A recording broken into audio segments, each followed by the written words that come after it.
जय हिंद। आज हम देखते हैं कि अर्थशास्त्र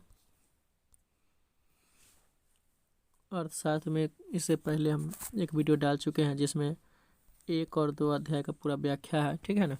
आज हम 5 अध्याय तक की व्याख्या पूरे इकोनॉमिक्स के बारे में डालेंगे, ठीक है ना। क्लास 10 का है, अर्थशास्त्र का है, ठीक है।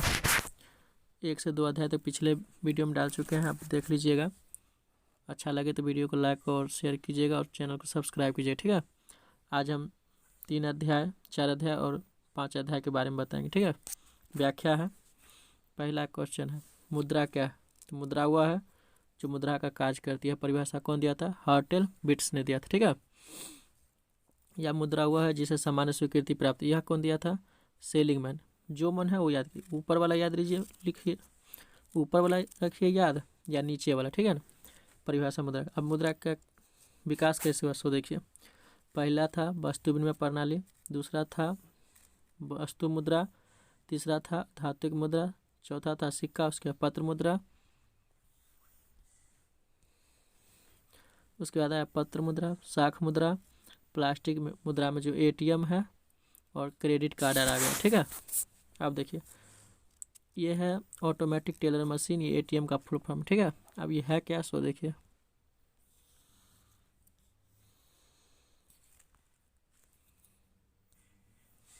यह एक प्रकार प्लास्टिक मुद्रा है जिसे हिंदी में 140 टेलर मशीन कहते हैं।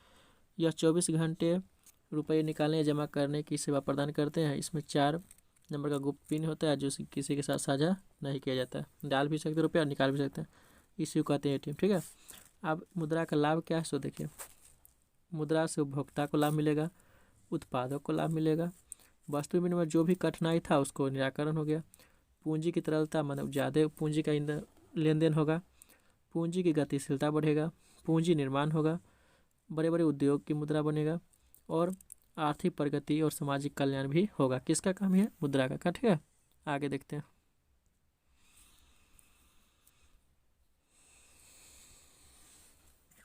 आय क्या है? इन बचत क्या? आय और उपभोग के अंतर को क्या कहते हैं हम लोग? बचत कहते हैं, ठीक है। जो आय होता है उसमें खर्च कर लेते हैं, उसको घटा देंगे तो बचत होगा। बचत 2 प्रकार से, एक नगद बचत, एक वस्तु संचय। नगद बचत क्या होता है? कुछ आय का कुछ ऐसा भी अंश होता है जो किसी भी प्रकार की वस्तु पर व्यय नहीं होता है, उसको कहते हैं नगद बचत, ठीक है ना। वस्तु संचय माने जो कोई वस्तु खरीद लिया हम लोग, ठीक है ना, उसको रख ले तो उसको कहेंगे वस्तु। जैसे उसकी आय का वह भाग जो उपभोग की वस्तुओं पर व्यय नहीं की जाती, ठीक है ना, ये हमारे पास में रहता है, ठीक है, वो कहते हैं वस्तु संचय। अब वस्तु को 2 भागों में बांटा गया, वो चालू वस्तु होता है, वो टिकाऊ वस्तु होता है। जो बहुत दिन तक चलता रहे वस्तु उसको चालू वस्तु है, जो आज उपयोग की अब बिहान हो के ख़त्म हो जाए उसको कहेंगे चालू वस्तु, ठीक है ना। टिकाऊ वस्तु जो लंबे समय तक रहता है, जैसे ट्रैक्टर खरीदते हैं तो क्या होता है, ये लंबे समय तक होता है, इसको टिकाऊ वस्तु कहते हैं। चालू वस्तु जो आज लिया 10 दिन में, 5 दिन में, 1 दिन में ख़त्म हो जाए, ठीक है।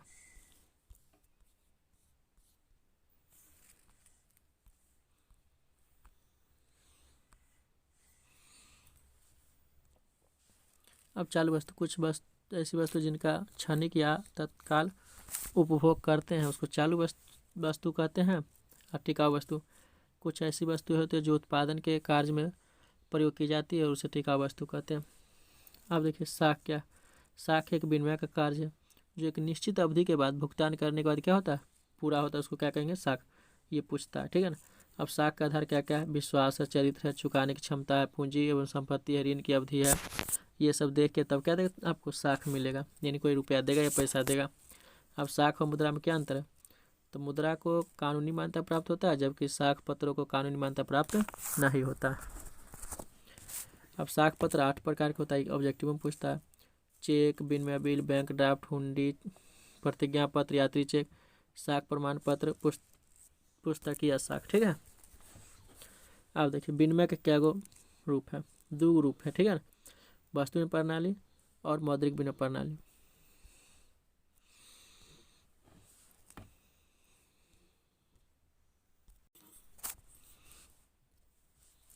वस्तु विनिमय प्रणाली किसको कहेंगे?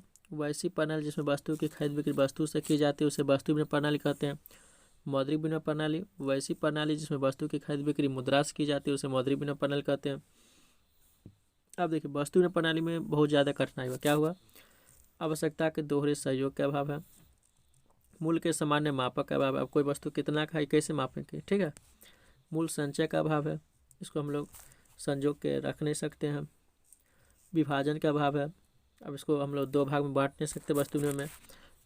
उसके बाद भविष्य में भुगतान करने की कठिनाई होता है, मूल हस्तांतरण की समस्या होता है, ठीक है। ये सभी कठिनाई होता है वस्तु में प्रणाली में, ठीक है। वैसे परीक्षा में इसका डिटेल भी पूछा जाता है।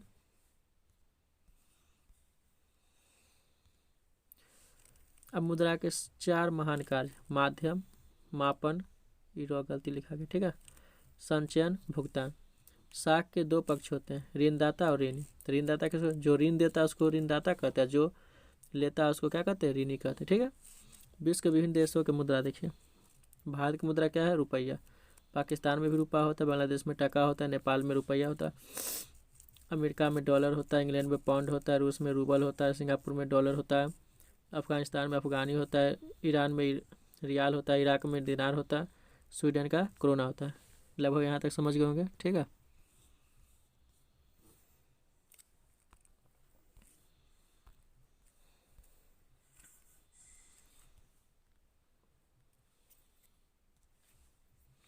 अब देखिए अगला अध्याय, 4 अध्याय आ गया, हमारी वित्तीय संस्थाएं।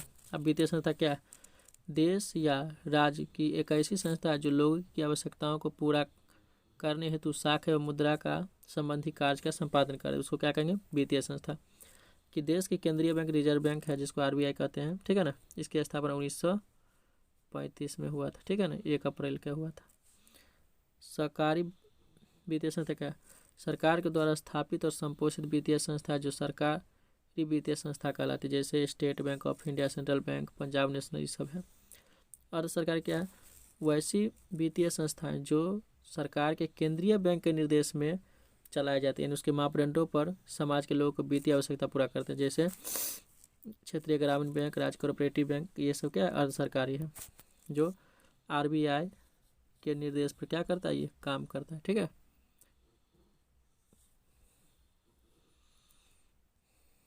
अब देखिए सूक्ष्म वित्तीय संस्था, यह वैसी संस्था जो गरीब लोगों के लिए छोटे पैमाने पर क्या करे, साख और ऋण की उपलब्धता करवाता है, इसको कहते हैं सूक्ष्म वित्तीय संस्था है। यह काम जो पहली बार बांग्लादेश के नोबेल पुरस्कार विजेता है प्रोफेसर यूनिस ने किया था प्रयास, ठीक है। तो यहाँ तक लोग समझ गए होंगे। अब भी देखिए वित्तीय संस्था 2 प्रकार का, राष्ट्रीय वित्तीय संस्था और राज्य वित्तीय संस्था। राष्ट्रीय वित्तीय संस्था क्या है, सो देखिए वैसी वित्तीय संस्था जो देश के लिए वित्त और साख नीतियों का निर्धारण एवं निर्देशन करती है, उसको क्या कहेंगे, राष्ट्रीय वित्तीय संस्था, ठीक है। और राष्ट्रीय वित्तीय संस्था 2 प्रकार का होता है, भारतीय पूंजी बाजार, भारतीय मुद्रा बाजार। भारतीय मुद्रा बाजार क्या है, तो वैसी मौद्रिक बाजार जहां उद्योग व्यवसाय के क्षेत्र के लिए अल्पकालीन मान बहुत कम समय के लिए, मध्यकालीन के लिए क्या देगा, ऋण देता है, उसको क्या कहेंगे, भारतीय मुद्रा बाजार। भारतीय पूंजी बाजार जो उद्योग और व्यवसाय के लिए क्या करे, दीर्घकालीन वित्त व्यवस्था करवाएगा, उसको क्या कहेंगे, भारतीय पूंजी बाजार, ठीक है।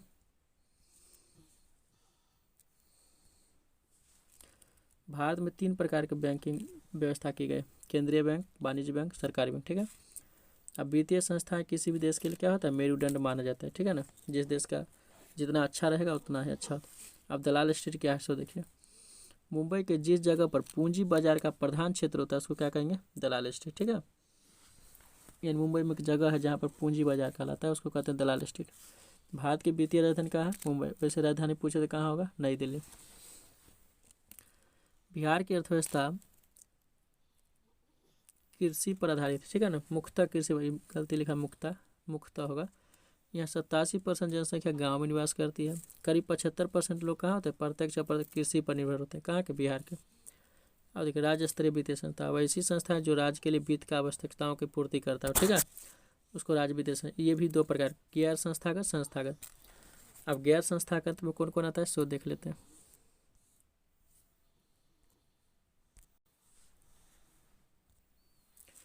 गैर संस्थागत के अंदर महाजन, सेठ, साहूकार, व्यापार, रिश्तेदार, अन्य आते हैं, ठीक है।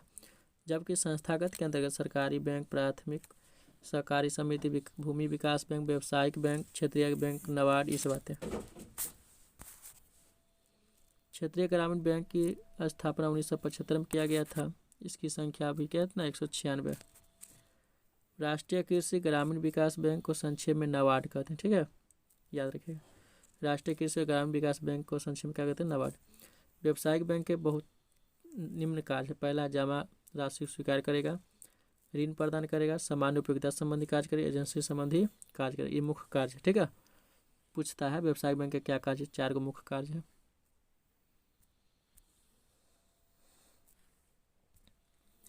अब देखिए, व्यावसायिक बैंक के द्वारा स्वीकार की जाती है जमा राशि 4 प्रकार से। पहला, अस्थायी जमा, चालू जमा, संचय जमा, आवर्ती जमा। ठीक है, जो महीने महीने या साल साल देते हैं संचय जमा है। आवर्ती जमा है। संचय जमा में क्या होता है? एक निश्चित अवधि के लिए जमा कर देते हैं। चालू जमा में क्या होता है कि हमेशा क्या करते हैं हम लोग? निकालते हैं या देते रहते हैं। अस्थायी जमा जो होता है वह फिक्स डिपॉजिट हो गया। व्यावसायिक बैंक द्वारा ऋण प्रदान करता है, उसका कई प्रकार। अभियाचिका या अल्पकालीन ऋण देगा, नगद साख देगा, अधिवार्षिक देगा, विनिमय बिलों के भुगतान भुगतान के लिए करेगा, ऋण या अग्रिम देगा। ठीक है, ऐसे देता है ऋण।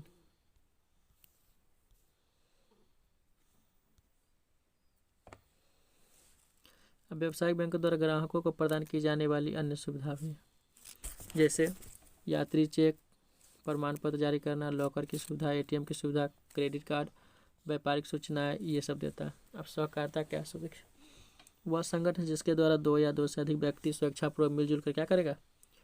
समान स्तर पर आर्थिक हितों की वृद्धि करता है, उसको क्या कहते हैं? सहकारिता। जिसमें मनुष्य किसी भी आर्थिक उद्देश्य की पूर्ति के लिए मिलजुल कर काम करता है। अब देखिए, ये हुआ, पूछेगा 2 नंबर के लिए। ठीक है, अब 5 नंबर पूछे तो पूरा लिखना पड़ेगा। सहकारी समिति की स्थापना 1940 में हुआ था। नहीं, ये गलती लिखल है, यानी 1900 कितना हुआ था? 4 में। ठीक है, जिसमें 10 व्यक्ति मिलकर यह समिति चला सकता है। इसके विस्तृत के लिए 1912 ईस्वी में एक नियम बनाया गया, जिसमें ऋण के अतिरिक्त अन्य उद्देश्य के लिए सहकारी समिति स्थापित करने के लिए प्राथमिक समिति की देखभाल के लिए केंद्रीय संगठनों की स्थापना की गई। फिर 1914 में एक व्यक्ति था निकलेग, ठीक है, समिति की नियुक्ति की गई। ये थोड़ा देख लीजिएगा थोड़ा। ठीक है ना, 1919 में राजनीतिक सुधारों के अनुसार सहकारिता प्रांतीय सरकारों के हस्तांतरित विषय बन गया। अब क्या हुआ? 1929 में महान आर्थिक मंदी आया, लेकिन 1935 विषय में हमारे देश के रिजर्व बैंक ऑफ इंडिया की स्थापना की गई। इसके अंतर्गत एक कृषि शास्त्र विज्ञान गठन किया गया, जिसमें कृषि के विकास के लिए आर्थिक सहायता प्रदान करना और उनके महत्वपूर्ण सुझाव भी प्रदान किए गए। किसमें? सहकारिता में। ठीक है, आगे देखते हैं। लगभग यहाँ समझ गए होंगे। अच्छा, अगर वीडियो लगे तो उसको रोक के लिख लीजिएगा। ठीक है, नहीं पूछता है क्वेश्चन। अब देखिए, स्वयं सहायता समूह क्या? इस समूह में 15 से 20 व्यक्तियों का समूह होता है, जिसमें महिलाओं खासकर होते हैं और अपनी बचत बैंकों से ऋण लेकर अपने सदस्यों के पारिवारिक जरूरतों को क्या करते हैं? पूरा करते हैं और महिलाओं को सशक्तिकरण करते हैं। इसी को क्या कहते हैं? स्वयं सहायता समूह, जो हमारे गांव देहात में भी मिलेंगे। ठीक है, आगे देखते हैं। रोजगार और सेवा। आर्थिक विकास के मुख्य रूप से 3 क्षेत्र हैं: कृषि क्षेत्र, उद्योग क्षेत्र, सेवा क्षेत्र। ठीक है, जिस देश या राज्य के मानव पूंजी जितना समृद्ध होगा, उस देश या राज्य का आर्थिक विकास क्या उतना ही अधिक होता है। ठीक है, अब सेवा को 2 भागों में बांटा गया: सरकारी सेवा, गैर सरकारी। सरकारी सेवा क्या है? सो देखिए, जब देश या राज्य की सरकार के लोगों को काम के बदले मासिक वेतन देती है और इनमें विभिन्न क्षेत्रों में काम लेती है, तो इसे सरकारी सेवा कहेंगे। जैसे सैन्य सेवा, शिक्षा सेवा, स्वास्थ्य सेवा, इंजीनियरिंग। ठीक है,